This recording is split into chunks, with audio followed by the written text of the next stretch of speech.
When you get up in the morning and turn on the faucet of your bathroom sink, you can probably trust that water is going to flow out through the tap. The same goes for the shower head, the kitchen sink, the toilet, the garden hose, the dishwasher. You may not know where the water comes from exactly, or how it's been treated, but you expect clean, safe water to flow like magic whenever you need it. But imagine waking up one day and finding there isn't any water flowing through the tap, or the water coming out of the faucet is toxic. No water to brush your teeth, shower, or flush your toilet. More importantly, no water to drink. And it's not just your house that's affected. There's no water flowing out of your neighbor's faucets either. In fact, your whole town has lost its access to water. What would you do? You'd probably manage pretty well during the first hour, or even the first day or two, with the liquids you stockpiled in your home. But as the days go on, the difficulty increases. Store shelves empty in town after town as everyone competes for bottled water. If the scarcity continues, you may have to survive on government deliveries of rationed water that might not be enough to meet all your needs. How many days could go by before you would panic? What if there was no water to drink or use for bathing for weeks, months, or even years? This isn't a far-fetched scenario. In fact, it's happening in places all around the world, from Flint, Michigan to Cape Town, South Africa.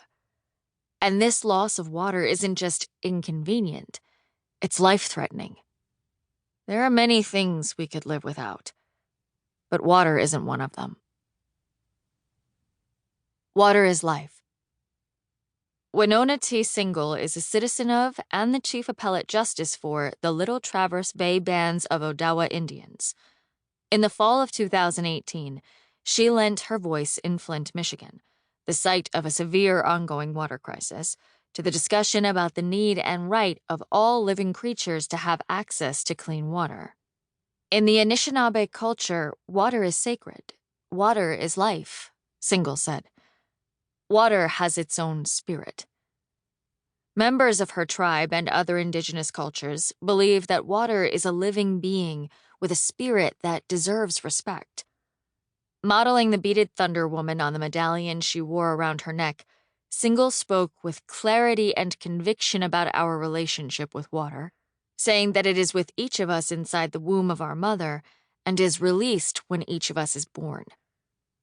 This view of water as a life-giving force is reflected in the Waters section of a Aholton Kariwatikwan, often called the Haudenosaunee Thanksgiving Address. The title means words spoken before all others, and the address is recited at the opening of important gatherings.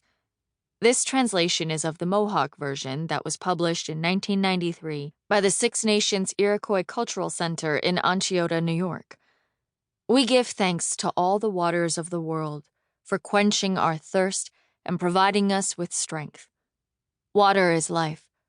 We know its power in many forms: waterfalls and rain, mists and streams, rivers and oceans.